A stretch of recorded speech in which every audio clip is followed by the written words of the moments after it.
Hi, hello, good morning po. Ito si Ayeng. Oh, Nagpalit siya ng cylinder. Cylinder gasket. nagpalit siya ng cylinder gasket sa isang Toyota Avalon 2004. Seat cover. Ito po yung mga inalis niya. Kasi Mga sira-sira na ho. kasi namamasa na yung spark plug. Basang-basa na siya eh.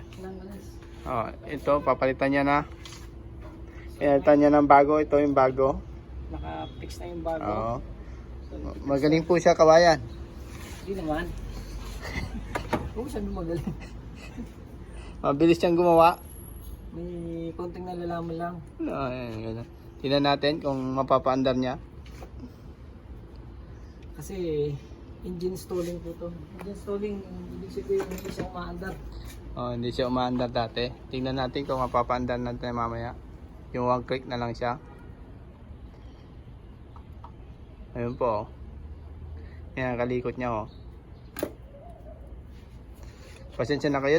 Unang-unang vlog ni Ayeng. Hindi pa alam kung anong gagawin. Kaya intindihin nyo na lang. Hindi namin alam kung paano mag-vlog kasi. Oo. Hindi, sabihin natin. Hindi, sige ako na magpapaliwanag. Kasi, Hello, magandang umaga mga bro. Ako nga po pala si Yeng, isang mekaniko. Na kung saan yung sasakyan na to, kaya ginagawa namin, ang complaint niya ay engine won't start. So pag sinabing engine won't start, hindi nagka-crank siya pero hindi nagtutuloy-tuloy umandar yung makina.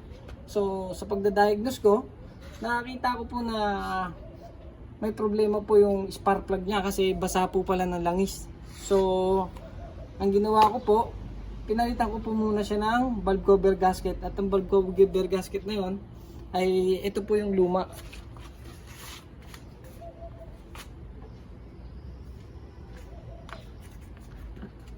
At ito rin yung lumang gasket sa o-ring sa spark plug.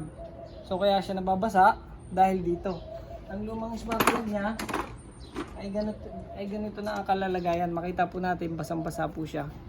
So nahihirapan po yung performance po ng spark plug. Kaya hindi siya nakakapag spark ng maganda. So isa siya sa dahilan kung bakit siya nag-engine won't start. So kinakailangan po natin palitan po muna natin siya. Yung mga visual na nakikita natin, maaaring gawin na natin kasi alam naman natin visual, nakita na natin na may problema. So papalitan na natin siya ng valve cover gasket at saka ng spark plug syempre. And then after nun, papaandarin na po natin. So pagka umandar na po, tumino na, praise God. Kasi binigyan niya tayo ng wisdom. Adjourn.